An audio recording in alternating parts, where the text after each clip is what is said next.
We're talking Bama predictions coming up on Tide Talk Live.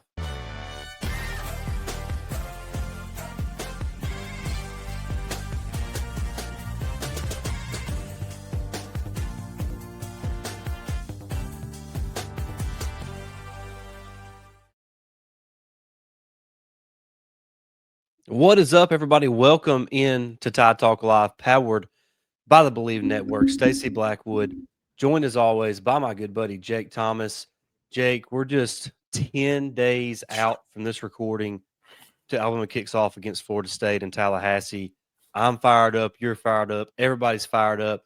Cannot wait to get to next week so we can really dive into the matchup and talk about that.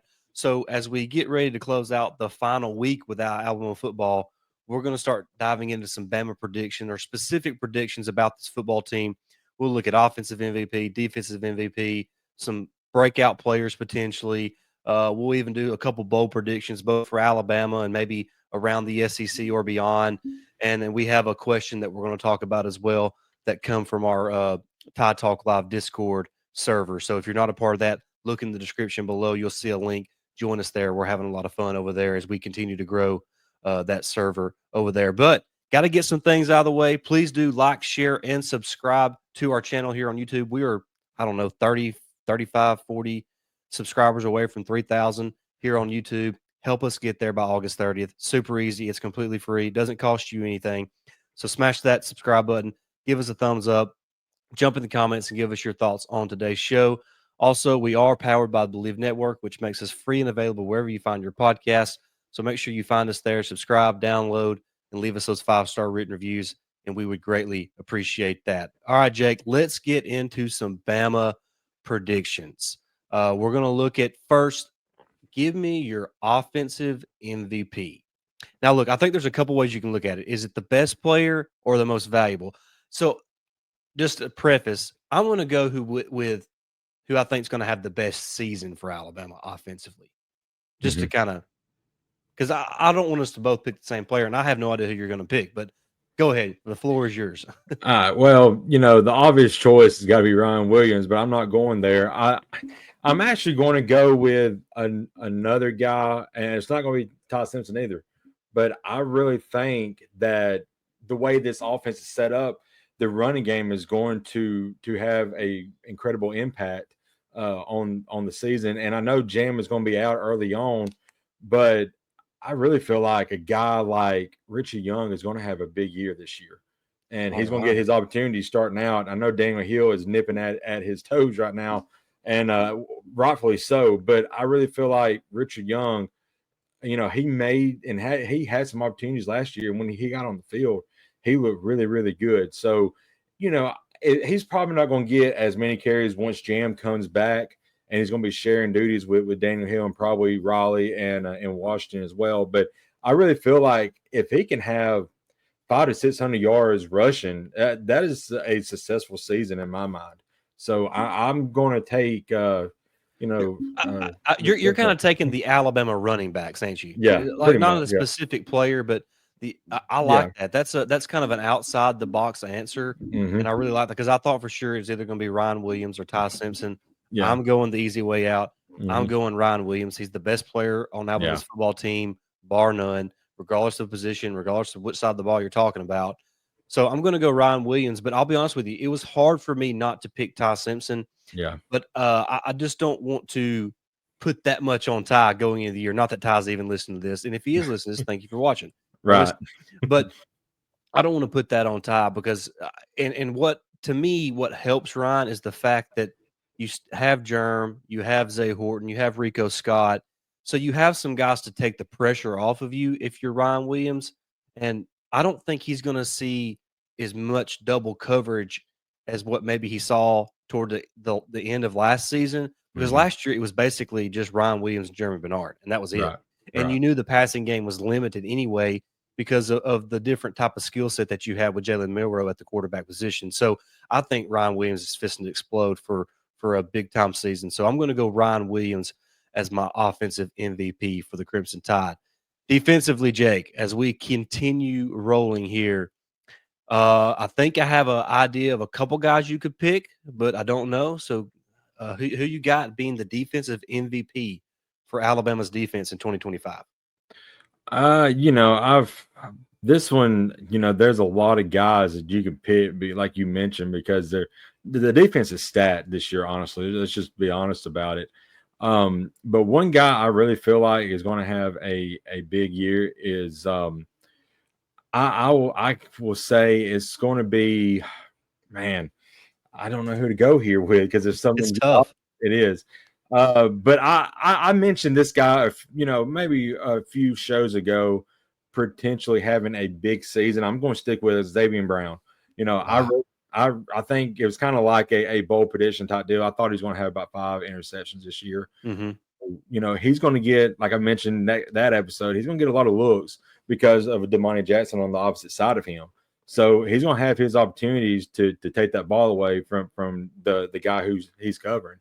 So I really feel like he's going to have a pretty good year, so yeah, I'm going That with Brown. that's a pretty solid pick, and I like it because, following along with fall camp and Coach Womack talked about today how Dijon Lee is he views Dijon Lee as a first team, a starter on this defense because Mhm, he's been getting a lot of reps in place of Damani Jackson at the corner opposite of Xavier Brown. Now, a mhm, lot of that has to do with the fact that Damani Jackson's been battling injuries, mhm, since the end of last season, missed the spring, didn't really get to do a lot during the summer, is really just now getting back in the swing of things. So that's partially why. So I do think there's a good possibility that Damani could even split 50-50 the reps at the corner spot opposite of Zabian Brown, which gives Zabian, obviously more plays on the field and more opportunities to make plays. So that's a really interesting pick. Both of your picks for MVP of this team is really interesting. And I'll say this: if you're right, if offensively Alabama's running backs are the MVP of the offense, and Zabian Brown is that MVP of the defense, man, this team could be really special. So mhm, I really like those defensively, Jake. I had a tough time between. I had three guys that I was going with, and I want to go with the guy up front and LT Overton, mhm. but I'm not going to go with him because I think he's probably the most obvious choice. I'm going to go with Bray Hubbard, Jake. I Yeah, think Bray Hubbard is the best defensive player in the country that nobody talks about, yeah. and I really believe that. I think he has first round traits as a safety, which safeties don't get picked in the first round too often. But I mean, you're talking about a kid that's 6'2", 215, plenty of speed, plays with so much physicality. He is going to lay you out if he's given the opportunity. And he's a ball hawk, man. He just has a nose for the football, and I think he's fixing to have a just spectacular season in the back of the Alabama defense. So I'm expecting Bray Hubbard to kind of bring home that defensive MVP honor for this Alabama defense. But it was between him, Deontay Lawson, and LT Overton for me. And I almost had a wild card there in James Smith because I think if James Yeah. Smith can kind of be that guy that we both believe he can be, I mean, I'm talking. I, I say his ceiling is a Quentin Williams type season that he had in what was that 2018, Yeah. 2017. Mhm. And if not, somewhere like what Christian Barmore did in 2020 for that Alabama defense, where he's just constantly wrecking havoc in the opponent's backfield. So that's also a name to watch as well. But I love your picks, Jake. Mhm. I love the fact that you kind of went outside the box, didn't have the cookie cutter answers. So that's really interesting. All right, now moving on to stuff that's really in your wheelhouse, Jake. You love talking about breakout players. You love talking about bold predictions. So give me an offensive player for Alabama that you think is going to have a breakout season. Uh, I really think, and I don't know if this can really be a breakout top player. I really think it's going to be good, but I really think a guy is going to shine who hasn't been on the field a lot. And I know he's kind of got injuries right now, but I really think Danny Lewis is poised for a breakout year. And which is funny because when I talk about maybe a guy who's under the radar, I'll give you this. I really think since all the injuries we have had with Lewis and Cuevas, it seems like in camp, really think a guy to keep an eye on is Marshall Pritchett. He's been changed, having a lot of noise in camp as well. But I really feel like Dane Lewis is primed and ready once he gets healthy to be a guy that can be an outlet for Ty Simpson in the passing game. I accidentally hit my mute button right when I started talking. Um, I like that too, Jake. I Mhm, love that you're thinking outside. And I'll be honest with you, I almost went with a tight end as well. I almost went mhm. with Josh Cuevas Yeah. simply because of his ability to make plays in the passing game and Mhm. the opportunities he could potentially have because of the attention that Ryan Williams and Jeremy Bernard and Zay Horton and Rico Scott and all those talented receivers are gonna have. But I'm gonna go somewhere else, Jake, and Mhm. and I'm gonna go Daniel Hill. Oh, that's a good one. And it's not because of Jam Miller's injury. It's not because I don't have faith in Richard Young. It's just that he brings something so different to the table. And you can tell every time Ryan Grubb gets up to talk and he's asked about the running backs, the way he kind of glows in his remarks about Daniel Hill and his ability to make plays at his size, where he's so physical. He Yeah. makes plays out of the backfield in the passing game. So he is just kind of that unicorn type of player at the running back position. And maybe he doesn't, it's not that true RB1, but he has certain packages or makes certain plays. He has certain design plays for him where he just makes plays. So I think you're going to see a guy come in and make a lot of noise because of the versatility he has, Mhm. the freakish size he has in the nicest way possible that I mean that word. But I just really think a guy like Daniel Hill could be in for a breakout season. And Mhm. and it was tough for me. I had three guys here too that I wanted to go Cuevas. I thought Mhm. about Rico Scott, but everybody's talking about Rico Scott right now. Right. And Yeah. and people are talking about Daniel Hill too, but that really started to ramp up once Jam Miller got hurt. But I don't think Miller's going to miss a ton of time. Right. So I don't think that's going to make that much of an impact on that. I had a lot of confidence that Daniel Hill was going to be an impactful player for Alabama before the Jam Miller injury. So Yeah. I'm looking at Daniel Hill as an offensive breakout player for Alabama this season. Defensively, Jake, a breakout player that you have your eyes on. Uh, I got my eye on a guy, and yeah, I may have stole this from you because I don't know exactly where you're going with, and I think he's gonna have a breakout year, but his time early on is probably going to be a little limited because there's a couple guys in front of him, but I'm looking at a guy like Jeremiah Beam is just poised. We saw a little bit in the Michigan game last year in the bowl game. I mean, this kid is only a redshirt freshman, but he is ready to be on the field right now. He hones his skills a little bit, which he's going to get plenty of time this year to do. That kid is destined to have a breakout year, and a lot of people's going to be talking about him. He's already made a lot of noise in the first two scrimmages in camp, so I'm excited to see what he can do this year. Yeah, I love that pick. And Mm-hmm. a month or so ago, when I was on with Owen Barnes, who has a show Bama or Barnes on Bama here on the Believe Network as well, he asked me a breakout player, and I said Jeremiah Beaman then, and Mm-hmm. I would still stick by that. But since you went that direction, and I thought you might because of the conversations that we've had, Mm-hmm. I'm gonna go. I'm gonna stick on the defensive front, Jake. I'm gonna go with Jordan Renaud. Yeah. And I know he's backing up LT Overton. I know there's still guys there like Kelby Collins and even Keon Keeley, who a lot of people are hoping has that breakout year. Mm-hmm. But man, I just feel like that Jordan Renaud is that guy. I like what I see from him as far as the footage. I feel like he's really beefed up in the right ways physically. He's always been quick twitch and been able to get after the passer, and I think he's becoming a more physical player.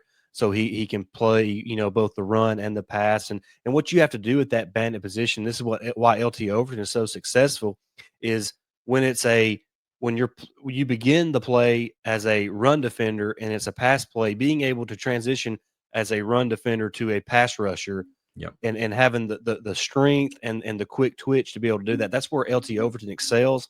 And I see a lot of that in Jordan Renaud as well. So I think Jordan Renaud is going to have a really good year as kind of that backup player to LT Overton at that bandit position for the Crimson Tide. So I wanted to go Dijon Lee simply because he's starting Yeah. to receive, first team reps.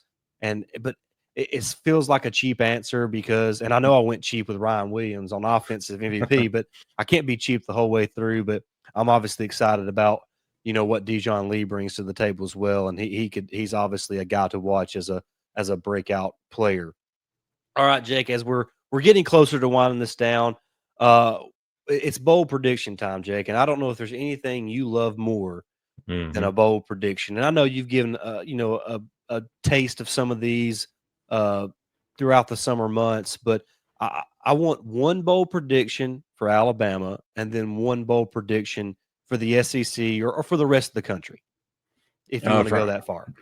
For Alabama, my bold prediction is Ty Simpson has 4,000 yards passing.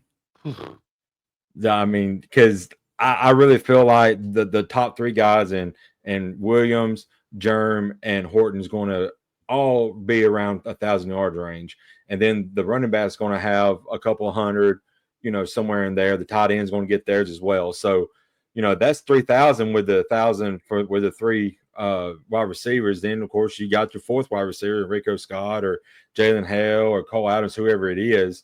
So they're going to get some. So, I mean, you could see a 35 to 4,000 yard passing season for Ty Simpson. And Jake, I mean, I gasped when you said that, and then I go and look at what Michael Penix did his last 2 years under Coach Grubb and under Coach DeBoer at Washington. And I'm not comparing Ty Simpson to a guy who went in the top 10 NFL draft by any stretch of the imagination. Right. But in 2022, he threw for 4,600 yards. In 2023, he threw for 4,900 yards. Right. So when you look at it that way and you look at the weapons, and Alabama, Washington did not, they had some dudes out wide, and Alabama's got some dudes out wide. This coaching staff loves to throw the football. So I really, it's a bold prediction, but I mean, when you look at what Michael Penix did under this coaching staff, it kind of makes a little sense that, that's not out of the realm of possibility. And I'll say this, Jake, if Ty Simpson throws for 4,000 yards, this Alabama offense is going to be deadly, because I think they're going to be able to run the football a lot more consistently than what we've seen over the past couple seasons. So I love that bold prediction. All right, what you got beyond Alabama? That's the way I'll phrase it. Beyond Alabama. Now you can keep it in the SEC if you like, or whatever you prefer. I kind of gave one. I'm not going to give the same one, but I already mentioned Florida being in the SEC championship game this year. But outside of the SEC, I'm going to say I think Penn State is overhyped. So I'm going to say they're going to. You stole mine. I don't know why. I just feel like they're overhyped. Drew Allard is a decent quarterback. I'm just not sold because he does not get the ball, push the ball downfield, and I feel like in that conference, Big Ten conference, you've got to, push the ball downfield to score points, especially against the likes of Oregon and Ohio States and guys like that. So I just think Penn State is kind of overhyped this year, and I could see them losing 4 games. Wow, I haven't. That's crazy, because I don't. That's not where I was going to go, but that was a potential one that could Penn State miss the playoff. That was something that was hovering my mind. I'm not quite ready to go that far as you did, but I love that. Those are really great bowl predictions. All right, Jake, my Alabama bowl prediction. I think this is going to surprise some people. Zay Horton leads Alabama in touchdown receptions. Oh, nice! I love it. I think he does. I mean, he is a vertical threat. I mean, if you watch what he did at Miami, I think Alabama's going to use him very similarly, because that's what this coaching staff likes to do, is stretch the field vertically. Zay Horton excels at that. He's going to win the 50-50 balls. He's going to out-jump your dude. He has the ability to break a tackle after he makes the catch. I really think that this guy could have 12-plus receiving touchdowns this year for Alabama. So I'm going to say Zay Horton leads Alabama in receiving touchdowns. I love it. Now, for beyond Alabama bowl prediction, this was really tough, Jake, because the truth is we're an Alabama show. We're Alabama fans. We keep up with the rest of college football and really in the SEC as well.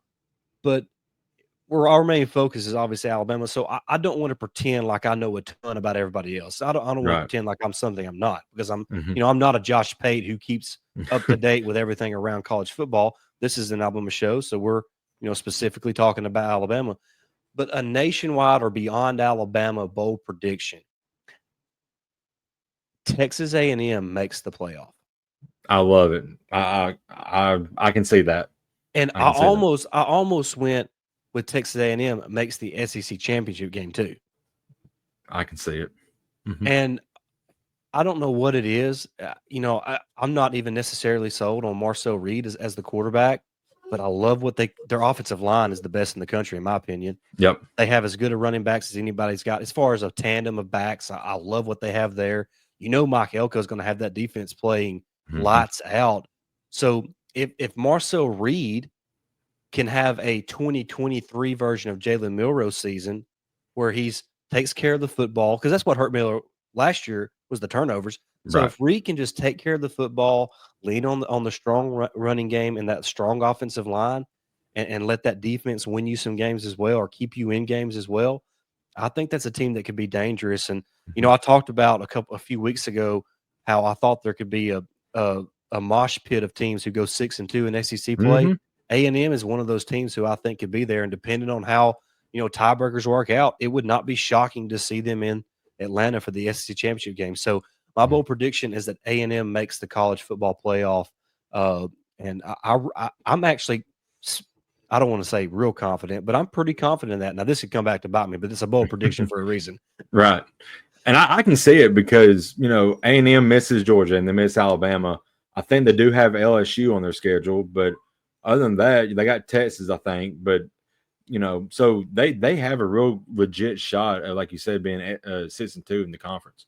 Yeah, I mean, Mhm. it's really interesting this year, Jake, in the Mhm. SEC, and It is. we could go on and on for days about that, but we won't do that. Jake, I want to wrap up the show with a question that we received over on our Discord server, Mhm. and like I said, please join that over there. It's free. I mean, it doesn't cost you anything. It's a great Yep. place for us to kind of interact and talk with one another, about football, basketball, whatever. We have a thread that's off topic, so we can Yep. talk about different stuff as well. But somebody that's real, active over there is Finn's fan 1815. And by the way, we'll put a link to our Discord server in the description of this video below. But he asked us, Jake, and I'll let you kick it off for us. He asked, "Who is the team that's going to disappoint most relative to expectations, and which coach will be fired first?" Now, I asked him, was this just SEC or was it any conference? And he said, feel free to do what you want to do. All right, for the team with the highest expectations and going to disappoint, I really can't go Penn State in this situation. So I'm going to go another team that's ranked in high right now, and I don't think they're going to live up to expectations. That's Texas.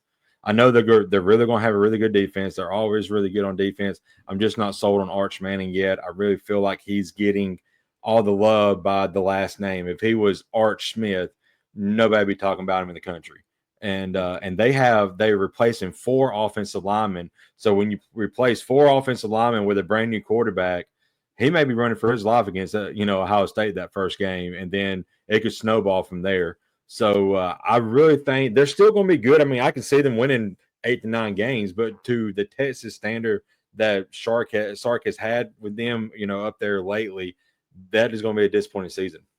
Yeah, hey, and it's fair. I mean, because I do Mhm. think there's certain question marks about this Texas team. I think they lost their top 3 receivers from last year, Mhm. for the 5 offensive linemen. You're replacing your starting quarterback. Mhm. So, I mean, there is some question marks on that offensive side of the ball, and I'm more of a believer in Arch than what you are. I do Mhm. think he's a good player, but it starts off at Ohio State. I Phew. mean, the way that schedule shakes up, they could start 3-2, and I would not be surprised, and they would Right. still be a really good team even Yeah. with a 3-2 record because of that schedule. So, Mhm. that's a really good pick because the schedule's not easy. They got some tough road matchups. I think they got to Mhm. go to Florida, to Mhm. Georgia. Of course, they have a neutral site game with Oklahoma. I'm sure there's a couple of road games I'm missing as well. Mhm. So it's not going to be easy for Sark and company. So that's a really solid pick there. So coach that gets fired, Jake, who do you think is going to be the first coach? I don't guess we got to say first coach, but a coach that's going to get fired. Uh, I hate to you know, throw fuel on the fire here, but if Hugh Freeze doesn't have at least 7, 8 win season, I think he's looking at getting booted, and I really think he's on the hot seat.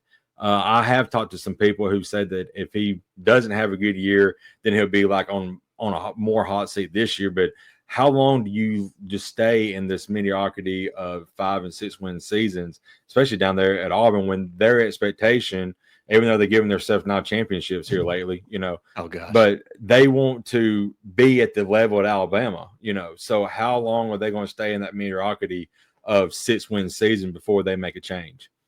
Those 8, 9 win and sprinkle in some 10 and 11 win seasons under Gus ain't sounding too bad if you're an Auburn fan right now. I mean, yeah. So a lot of Auburn's problem is Boosters. they need to do some self-reflection Mm-hmm. on who they are as a program. And that's not even a shot at them. It's just the truth. Right. They're not Alabama. Right. They're never going to be Alabama. And I mean, neither is most of the rest of the country. It's okay. Right. We're fortunate, Jake. I mean, it is what it is. So that's aside, but that's a really good pick. I think Hugh is under a lot. They got to win that Baylor game, Jake, because that schedule. Yeah, it's rough. I mean, I know they don't. I know after the Baylor game, they got some home games and all that, but man, they got to win that Baylor game. I really believe that. I do too. It's a must win. Yeah, absolutely. All right, so the team that I think is going to disappoint relative to expectations. I'm going to stick in the SEC, Jake, and this may backfire on me because they're on Alabama's schedule, but I'm going to go with South Carolina.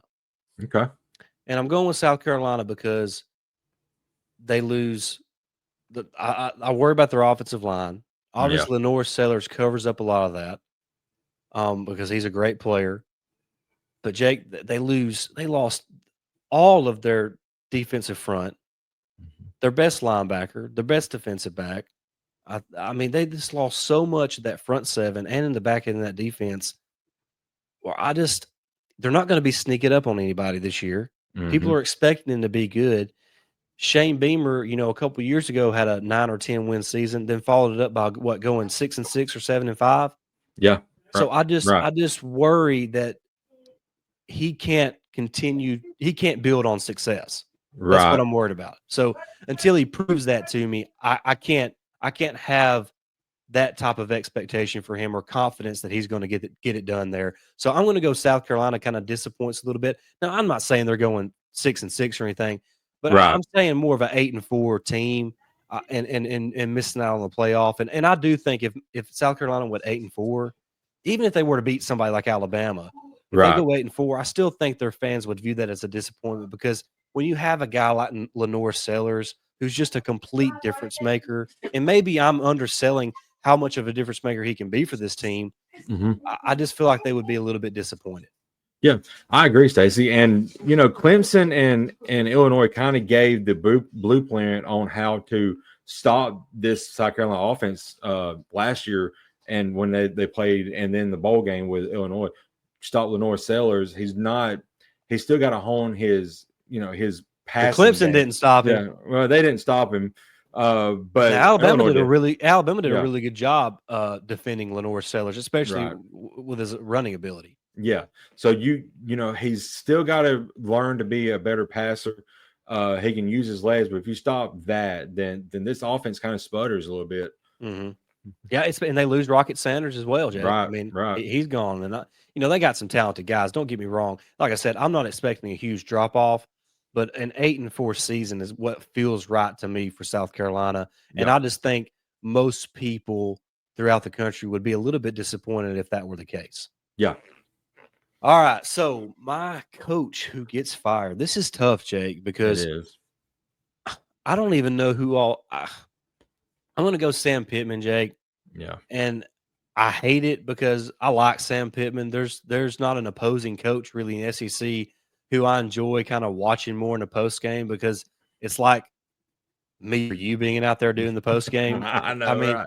Yeah, he's just a dude, Jake, and I mean, just a normal guy. And so I'm rooting for Sam Pittman, and they could surprise some people and have a little bit better year. But Jake, another losing season or sub 500 record, and I just don't think Arkansas is gonna put up with that much longer, Jake. They got some proud fans, and they got some money there as well, and they're better than being 5-7 or 6-6. So I'm going to go with Sam Pittman as the coach who gets let go following this season. But